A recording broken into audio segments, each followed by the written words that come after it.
ክቡራትና ክቡራን የመቀለ ሴንትራል ተከታታዮች እንደምን አላችሁ? ዛሬ ሮብ ሰኔ 10 ቀን 2018 ዓ.ም በትግራይና በአካባቢያችን የተከሰቱ ትኩስና አበይት መረጃዎችን ይዘንላችሁ ቀርበናል። እስከ ዜናችን ፍጻሜ ድረስ አብራችሁ እንድትቆዩ በአክብሮት እንጋብዛችኋለን።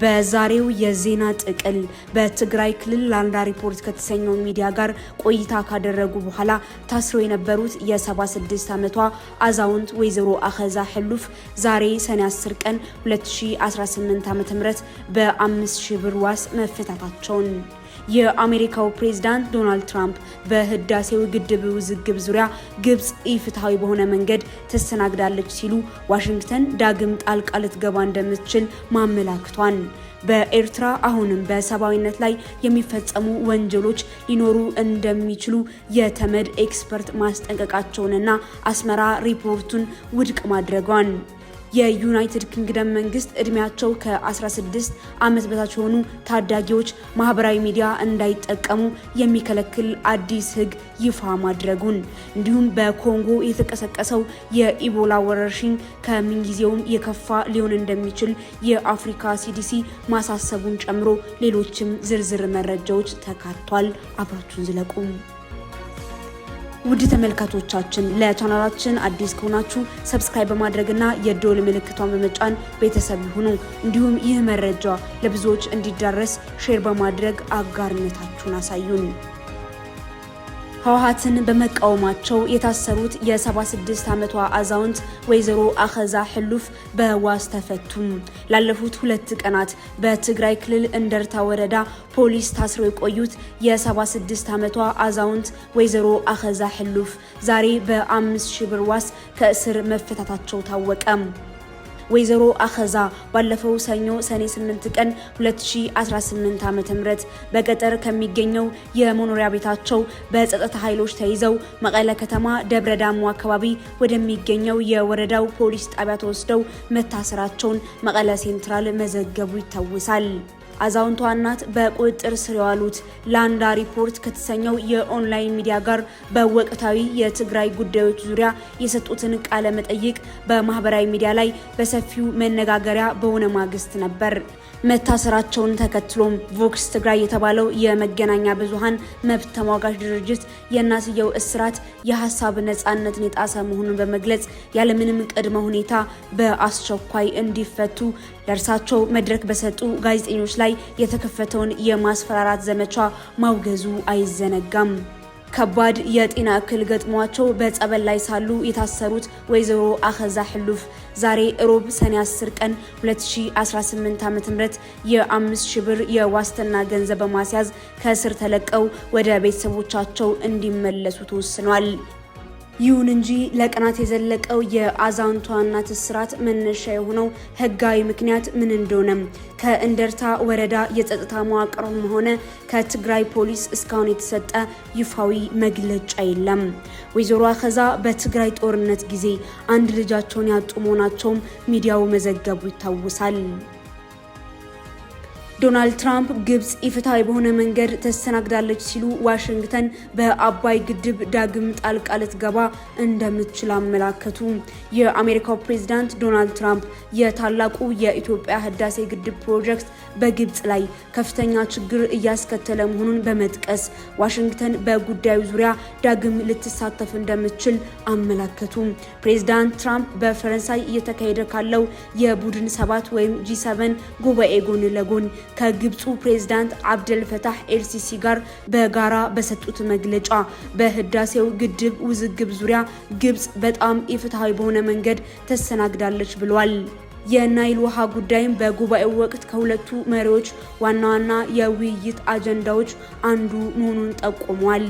የግብፁን ፕሬዝዳንት በመጥቀስ ንግግር ያደረጉት ትራምፕ እኛ በአንድ ትንሽ የግድብ ፕሮጀክት ላይ እያገዝናቸው ነው፣ ማወቅ ከፈለጋችሁ በኢትዮጵያ በኩል በጣም ኢፍትሃዊ በሆነ መንገድ እንደተስተናገዳችሁ አስባለሁ ያሉ ሲሆን ሁለቱ መሪዎች ስለ ናይል ይወያያሉ፣ ምክንያቱም ናይል መሆን ከሚገባው በላይ ትንሽ እየቀነሰ ነው ሲሉ ተናግሯል። ትራምፕ በመጀመሪያው የስልጣን ዘመናቸው ወቅት ይህ ጉዳይ መፍትሄ ለማግኘት ተቃርበው እንደነበር በማስታወስ የቀድሞውን የጆ ባይደን አስተዳደርን ወቅሷል። በኢትዮጵያ ግድብ ተገንብቷል። ይህም በግብጽ ላይ ከፍተኛ ችግር እያስከተለ ነው። እኔም ይህንን በደንብ አውቃለሁ። ያንን ስምምነት አጠናቅቄው ነበር። ከዚያ ግን የተጭበረበረ ምርጫ ተካሄደና ሌላ ሰው መጣ። እርሱ ደግሞ ስለ ጉዳዩ ብዙ የሚያውቀው ነገር አልነበረም። ምንም ነገር ሊፈቱ አልቻሉም ሲሉ የገለጹት ትራምፕ ነገር ግን እኛ ወደ ጉዳዩ እንመለሳለን፣ ልንፈታው እንደምንችል እናያለን በማለት ዋሽንግተን በጉዳዩ ላይ ዳግም አቋም እንደምትይዝ ግልጽ አድርጓል። የግብጽ ፕሬዝዳንት አብደል ፈታህ ኤልሲሲ በበኩላቸው ዶናልድ ትራምፕ ግብጽ ስለ ግድቡ ያላትን ስጋት በመረዳታቸው ምስጋናቸውን አቅርበው ይህ የግድብ ጉዳይ ለግብጽ ያለውን ተግዳሮቶች በተመለከተ ላሳዩት መረዳት ያለኝን ክብር ልገልጽሎ እወዳለሁ ብለዋል። በመጨረሻም የግብጽን የውሃ ደህንነት መብት እንደሚደግፉ በጋዜጠኞች የተጠየቁት ትራምፕ በእርግጥ ግብጽን እደግፋለሁ፣ እርሱ ከመጀመሪያው ቀን ጀምሮ ጓደኛዬ ነው ሲሉ ምላሽ ሰጥቷል። የአሜሪካ ዳግም ወደ ስምምነቱ ድርድር የመመለስ ፍላጎት በኢትዮጵያና በግብጽ መካከል ያለውን ዲፕሎማሲያዊ ውጥረት በአዲስ መልክ ሊቀሰቅሰው እንደሚችል ታዛቢዎች ግምታቸውን እየሰጡ ይገኛሉ። በኤርትራ አሁንም በሰብአዊነት ላይ የሚፈጸሙ ወንጀሎች ሊኖሩ እንደሚችሉ የተመድ ኤክስፐርት አስጠነቀቁ።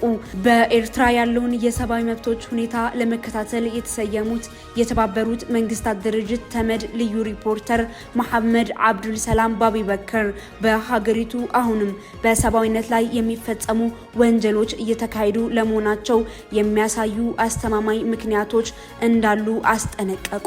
አስመራ በበኩሏ የተሰነዘረውን ሪፖርት ሙሉ በሙሉ ውድቅ አድርገዋለች። ልዩ ሪፖርተሩ ሰኔ 15 ቀን 2026 ዓ.ም በጄኔቫ እየተካሄደ ላለው 62ኛው የተመድ የሰብአዊ መብቶች ምክር ቤት ጉባኤ የመጨረሻ ሪፖርታቸውን ባቀረቡበት ወቅት እንደገለጹት በሀገሪቱ የሰዎችን በግዴታ መሰወር፣ ያለ ክስና ፍርድ ለረጅም ጊዜ ማሰር፣ ማሰቃየት እንዲሁም የፖለቲካ ተቃዋሚዎችን፣ ጋዜጠኞችንና የሃይማኖት ማህበረሰባትን ማሳደድ አሁንም በስፋት ቀጥሏል። የ6 ዓመት የስራ ዘመናቸውን ያጠናቀቁት መሐመድ አብደል ሰላም ይህ የልዩ ሪፖርተርነት ስልጣን እንዲቋቋም ያደረጉት መሰረታዊ የሰብአዊ መብት ጥሰቶችን እስካሁን መፍትሄ ሳያገኙ መቅረታቸውንና የኤርትራ የሰብአዊ መብት አያያዝ ይበልጥ እየተባባሰ መሄዱንም ገልጿል። የኤርትራ ባለስልጣናት የታሰሩና የጠፉ ሰዎችን ያሉበትን ሁኔታ ለመግለጽ ፈቃደኛ አለመሆናቸው ድርጊቱ በመንግስት የሚደገፍ ሰፊ የጭቆናና የማስገደድ ፖሊሲ አካል መሆኑን ያሳያል ሲሉም ተናግሯል። ሪፖርቱ ባለስልጣናቱ ከታህሳስ ወር 2018 ዓ.ም ጀምሮ 13 ለረጅም ጊዜ ታሰሩ ሰዎችን የፈቱ ቢሆንም አንዳንዶቹ ያለ ፍርድ ለ18 ዓመታት የታሰሩ ነበሩ። አሁንም ግን የሰዎች የመጥፋት ስጋት መኖሩንም ጠቅሷል። ለዚህም በሐምሌ ወር 2017 ዓ.ም በግዴታ ተሰውሯል የተባሉትን የሼክ አደም ጃቢር ሻዕባንና የሼክ ሐሰን ሸነቲን ጉዳይ በምሳሌነት አንስቷል። በተጨማሪም በውጭ ሀገራት በሚኖሩ የኤርትራ ዲያስፖራ አባላት ላይ የሚፈጸመው ድንበር ተሻጋሪ ጭቆናና ወደ ሀገራቸው እንዲመለሱ የሚገደሉ ስደተኞች ላይ የሚደርሰውን እንግልት አሳሳቢ መሆኑን አመላክቷል። የኤርትራ መንግስት የቀረበውን ሪፖርትና የውሳኔ ሀሳብ ውድቅ በማድረግ ይህ ሀገር ተኮር የተመድ የክትትል ስልጣን በአባል ሀገራት መካከል መከፋፈልን የሚፈጥር በመሆኑ የልዩ ሪፖርተሩ ስልጣን ሙሉ በሙሉ እንዲያበቃ ዳግም ጥሪ አቅርቧል። ዩናይትድ ኪንግደም እድሜያቸው ከ16 ዓመት በታች የሆኑ ታዳጊዎች ማህበራዊ ሚዲያ እንዳይጠቀሙ እገዳ ጣለች። የእንግሊዝ መንግስት እድሜያቸው ከ16 ዓመት በታች የሆኑ ህጻናትና ታዳጊዎች ማህበራዊ ሚዲያዎችን እንዳይጠቀሙ የሚከለክል እገዳ ይፋ አደረገ። ይህ አዲስ መመሪያ እንደ አውሮፓውያን አቆጣጠር በ2027 መተግበር እንደሚጀምርም አስታውቋል። የሀገሪቱ ጠቅላይ ሚኒስትር ሰር ኬር ስታርመር ሰኔ 8 ቀን 2018 ዓ.ም ይህንን አዲስ ፖሊሲ ይፋ ባደረጉበት ወቅት ውሳኔው ህጻናትን ከበይነመረብ ወይም ኦንላይን ጉዳቶች ለመጠበቅና ሊኖራቸው የሚገባውን የልጅነት ጊዜ እንዲያሳልፉ የተጣለ ወሳኝ እርምጃ መሆኑንም ገልጿል። ይህ ውሳኔ የተወሰነው መንግስት በኦንላይን ዓለም ውስጥ ማደግ በሚል መሪ ቃል ካካሄደውና ከ116 ሺህ በላይ ምላሾች ከተሰበሰቡ ከተሰበሰቡበት ሰፊ ምክክር በኋላ ሲሆን በጥናቱም ከ10 ወላጆች መካከል 9 ወይም 90% እድሜያቸው ከ16 ዓመት በታች ለሆኑ ታዳጊዎች የሶሻል ሚዲያ የእድሜ ገደብ እንዲቀመጥ መደገፋቸውን አረጋግጧል። በአዲሱ ህግ መሰረት በተጠቃሚዎች እርስ በርስ ግንኙነትና በአልጎሪዝም በሚመሩ ይዘቶች ላይ የሚሰሩት እንደ ቲክቶክ፣ ኢንስታግራም፣ ስናፕቻት፣ ፌስቡክ፣ የዩቲዩብ ማህበራዊ አገልግሎቶችና ኤክስ ያሉ ዋና ዋና የሶሻል ሚዲያ መድረኮች ከ16 ዓመት በታች የሆኑ ተጠቃሚዎችን የማገድ ግዴታ ይኖርባቸዋል። ይሁን እንጂ ዘ ጋርዲያን ጋዜጣ እንደዘገበው ከሆነ እንደ ዋትስአፕ ያሉ የመልእክት መለዋወጫ መተግበሪያዎች ከዚህ እገዳ ውጭ ተደርጓል። የእንግሊዝ መንግስት ከዚህም በተጨማሪ የቀጥታ ስርጭቶችን ወይም ላይቭ ስትሪሚንግ መገደብ፣ ከአዋቂ እንግዶች ጋር የሚደረጉ ግንኙነቶችን መቆጣጠርና በሰው ሰራሽ አስተውሎት ወይም AI የሚሰሩ የፍቅር አጋዥ የውይይት መተግበሪያዎችን መከልከልን ጨምሮ ሰፊ የደህንነት ጥበቃዎችን ተግባራዊ ለማድረግ አቅዷል። እንዲሁም የሰዓት ገደቦችን መጣልና ሰዎቹን ሱስ የሚያስይዙ እንደ ማለቂያ የሌለው ስክሮሊንግ ያሉ የአጠቃቀም ይዘቶች ላይ ገደብ ማድረግን የመሰሉ ተጨማሪ እርምጃዎችን እያጠና ይገኛል። የሶሻል ሚዲያ ኩባንያዎቹ ጥብቅ የሆነ የእድሜ ማረጋገጫ ስርዓት እንዲዘረጉ የሚጠይቁ ሲሆን ረቂቅ ህጉም ከመጪው የፈረንጆቹ ገና በዓል በፊት ለፓርላማ ይቀርባል ተብሎ ይጠበቃል። ቢቢሲ እንደዘገበው ከሆነ ይህ እገዳ ቀደም ሲል እንግሊዝ ካጸደቀችው የኦንላይን ደህንነት አዋጅ የቀጠለ ሲሆን ውሳኔው የወጣው የሕክምና ባለሙያዎች፣ የህግ አስከባሪዎች፣ የሰብአዊ መብት ተሟጋቾችና በጉዳዩ የተጎዱ ቤተሰቦች ከልክ ያለፈ የሶሻል ሚዲያ አጠቃቀም በታዳጊዎች የአእምሮና የአካል ደህንነት ላይ እያደረሰ ስላለው ተጽዕኖ ያላቸውን ስጋት በከፍተኛ ሁኔታ እየጨመረ በመጣበት ወቅት ነው። ምንም እንኳ የተላለፈው የእገዳ ውሳኔ በብዙ ወላጆችና በህፃናት መብት ተሟጋቾች ዘንድ ከፍተኛ ድጋፍ ያገኘ ቢሆንም እንደ ሜታ፣ ዩቲዩብና ስናፕቻት ያሉ የቴክኖሎጂ ኩባንያዎች ግን ይህ ገደብ ታዳጊዎችን ቁጥጥር ወደማይደረግባቸው ሌሎች የበይነመረብ ክፍሎች እንዲሸሹ ሊያደርጋቸው እንደሚችልና ህጉን በተግባር ለማዋልም አስቸጋሪ እንደሚሆን አስጠንቅቀዋል። አንዳንድ ተቺዎችም አጠቃላይ እገዳ ከመጣል ይልቅ በኩባንያዎቹ ጎጂ ይዘቶች ላይ ጥብቅ ቁጥጥር በማድረግ ይበልጥ ውጤታማ መሆኑን በመጥቀስ የውሳኔውን አስፈላጊነት ጥያቄ ውስጥ አስገብቶታል።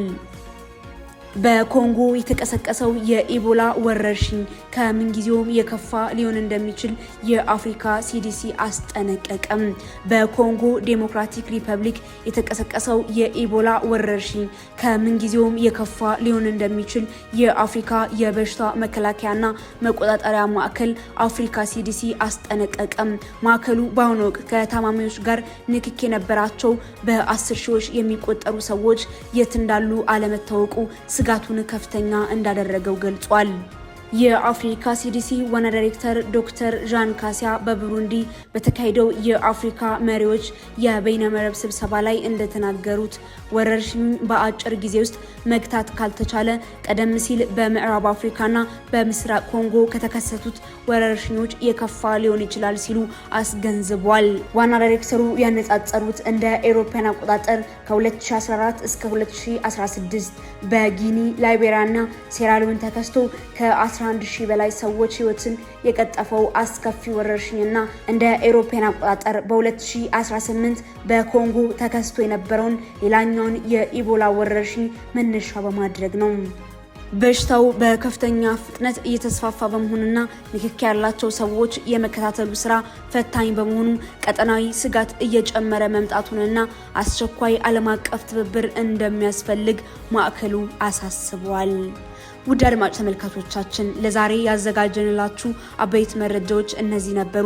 በወቅታዊ የትግራይና የቀጠናው ጉዳዮች ላይ ያላችሁን አስተያየት በኮሜንት መስጫው ላይ እንድታጋሩን እንጋብዛችኋለን። የምናቀርባቸው መረጃዎች በፍጥነት እንዲደርሷችሁ የዩቲዩብ ቻናላችንን ሰብስክራይብ ማድረጋችሁንና የደወል ምልክቷን መጫናችሁን አትርሱ። እንዲሁም በቴሌግራምና በፌስቡክ ገጾቻችን ቤተሰብ በመሆን ትኩስ መረጃዎችን በየሰዓቱ መከታተል ትችላላችሁ። ስላዳመጣችሁን እናመሰግናለን። ቸርን ሰንብት። ሰላም።